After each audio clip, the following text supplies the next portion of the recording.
Oh, Nah, itu pemilihan Mas memang menang tadi. Sering terjadi di perpolitikan secara nasional maupun daerah. Kekuatan yang sudah pasti 30% saat incumbent. Ya, artinya dia punya modal lebih dibanding orang yang masuk dari yang lain.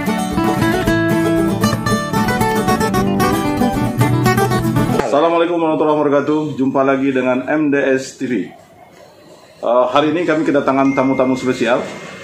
Ada pengamat politik Kota Palembang, ada pelaku usaha, ada ustadz juga, ada pengamat budaya, dan ada juga CEO MDS yang selalu ikut serta. Oke. Ada beberapa hal di Kota Palembang ini yang menjadi catatan kami di MDS TV. Salah satunya perpolitikan Kota Palembang. Kita tahu perpolitikan Kota Palembang ini, saya pernah mendengar ungkapan Ustadz DT. Beliau mengatakan bahwa wali Kota Palembang ini nantinya pilkadanya tidak bertuan, gitu ya. Nah, kita ingin ulik dulu nih ke Mas Mul. Mas Mul ini adalah pengamat politik sekaligus konsultan politik. Bagaimana dengan ungkapan Ustadz DT itu? Jadi pilkada politik Kota Palembang itu tidak bertuan, dia bilang, untuk 2024 nanti. mungkin yang dimaksud Ustadz Dedi tidak bertuan artinya tidak ada incumbent, sehingga dalam kacamata umum dianggap semua kandidat peluang sama, tidak ada lagi jaring-jaring birokrasi atau apapun yang melekat yang bisa dimanfaatkan, yang dalam realitasnya itu sering juga dimanfaatkan. Itu mungkin yang dimaksud dengan tidak bertuan ya. Itu relatif juga tadi ya. Itu relatif ya. Oke. Menurut Mas Teguh sendiri, ini pengamat budaya Kota Palembang? Tidak bertuan kalau dalam bahasaku bangku kosong. Bahasaku bangku kosong kan ini. Ini kursi kosong. Kalau ada incumbent, benar kata Mas Mul atau Sisi, incumbent punya peluang lebih. Orang sudah punya bayangan, sekalipun bangkunya kosong sudah ada bayangan bakal duduk siapa. Sekarang ini bangku kosong. Nah, setiap orang punya peluang, setiap orang punya kesempatan. Nah, tinggal bagaimana mereka kan dalam proses ke depan mereka melakukan tabungan politik, tabungan sosial. Nah, siapa yang memiliki tabungan politik, tabungan sosial di masyarakat, mungkin dia bisa bersiap berkompetisi di bangku kosong tadi. Saya sedikit pandangan. Oke. Ini yang mengeluarkan pernyataan ini dia harus bertanggung jawab juga nih, menjelaskan kembali nih. Ustadz DT.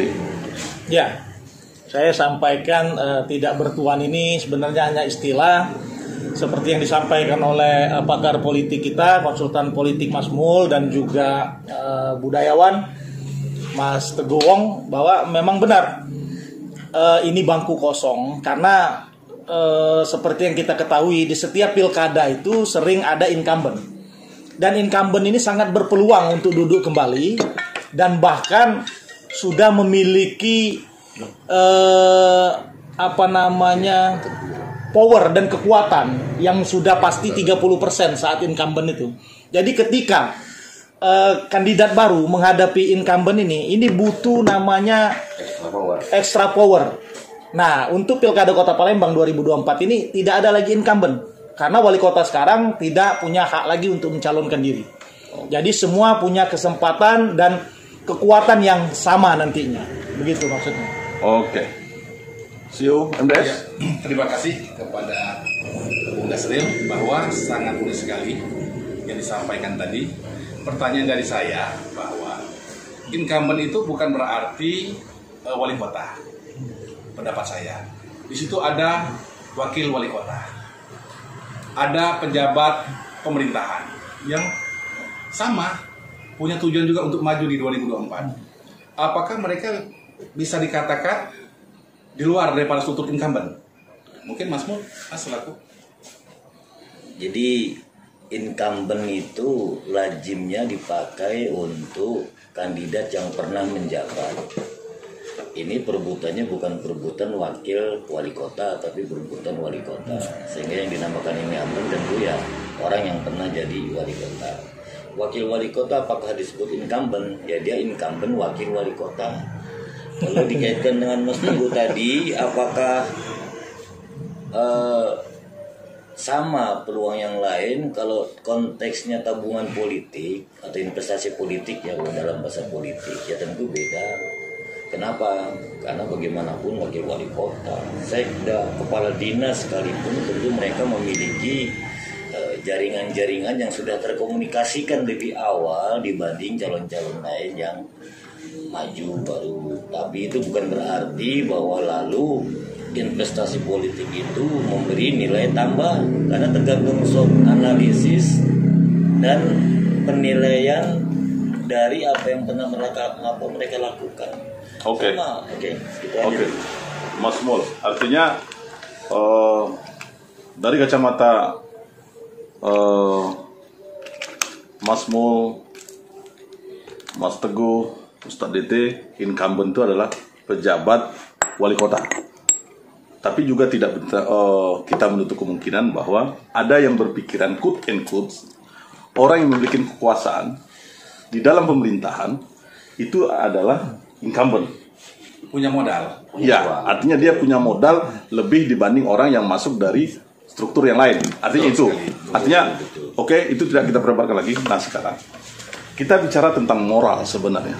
Saat ini selalu kita ada ungkapan Mas Mul yang bagi saya sebagai orang awam, tentu ini menjadi semacam ketakutan ketika seorang konsultan politik, meskipun itu siapapun mencalonkan diri, dan ketika didatangin konsultannya itu, dan dia berhak menerima dan memenangkan, apakah seorang yang berbicara ataupun yang mengelola perpolitikan itu harus seperti itu? Silakan Mas Mo. Oke, ini pertanyaan personal ini. Karena ini sebenarnya personal, tetapi secara umum yang kita lihat sering terjadi di perpolitikan secara nasional maupun daerah-daerah. Jadi yang kita lihat, konsultan politik konteksnya dua, personal atau profesional. Dalam konteks personal, konsultan politik itu juga warga negara. Tentu dia memiliki idealisme tersendiri tentang sosok yang seharusnya menjadi pemimpin. Dalam konteks profesional, ketika sudah disepakati untuk membantu salah satu kandidat atau apa, yang dilakukan konsultan politik, ya tentu saja hasil akhirnya adalah menang. Dan itu tentu. Bisa saya selang, Mas Bung? Bukankah seseorang ketika mendirikan sebuah lembaga akan masuk unsur personalnya, sehingga dia menamakan sebuah lembaga itu seperti ini, contoh lembaga dakwah contohnya, artinya tentu ada unsur idealis dia. Apakah setiap orang ketika sudah menasbihkan mendirikan sebuah lembaga tersebut dan dia harus berdamai dengan idealis dia? Oke, ini bahasanya pasnian, berdamai. Saya pikir bukan berdamai, tapi memang itu sebuah kewajiban. Sama seperti pengacara ketika dia menjadi pembela, misalnya ya, koruptor, maling atau apa, bukan berarti dia menyetujui korupsinya atau nyurinya, tapi bagaimana membuat sesuatu itu lebih baik. Tapi beda konteks pengacara dengan konsultan. Intinya konsultan disewa untuk memenangkan, bukan untuk memberi nasihat politik. Nah, itu beda konsultan dengan penasihat politik. Jadi bentar Mas Bung. Jadi konsultan politik ini dia harus fokus kepada sasaran dia. Apakah seandainya formula dia pakai daripada suatu konsultan yang mempunyai brand. Nah, apakah tidak harus keluar daripada yang sudah, saya harus di sini nih, tidak harus ke sebelah sini, karena ini saya lebih enak untuk membrandingnya, untuk tujuan ending ceritanya dia sampai di posisi atas, sedangkan ini saya agak berat. Sedangkan kita selaku orang yang ingin, itu kan pengennya kita sama-sama dimajukan. Itulah tugas daripada Mas Mus selaku dokter, pengen disembuhkan, pengen disehatkan. Nah, gimana ini kira-kira? Ini kacau ini maksudnya. Nah, gimana? Coba, gimana? Konsultan kan rasanya konsultasi politik itu belum tentu untuk memenangkan. Tapi konsultan yang jujur dia akan ngasih tahu realita kamu itu bagaimana. Nah, itu pembicaraan Mas Mus yang memenangkan tadi. Saya tadi minta disembuhkan. Nanti loh, kan terkadang permintaan seorang kandidat kepada konsultan selalu tinggi. Aku bayar konsultan mahal-mahal, aku harus menang. Karena siapa juga yang ngomong taruh mesti menang. Tetapi dia lupa, konsultan itu kan konsultasi. Konsultan itu akan ngasih tahu yang jujur. Kamu ini kalau seperti ini bakal hancur. Nah, bagaimana aku tidak hancur lebur? Tetap punya nilai. Kamu bakal kalah kalau seperti ini.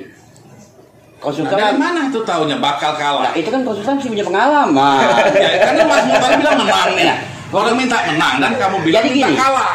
Gitu. Jadi kan ada analisa SWOT, benar kan? Jadi analisa kelebihan kekurangan daripada si kandidat. Nah, konsultan harus jujur. Kacau jebak ini. Konsultan harus jujur kan.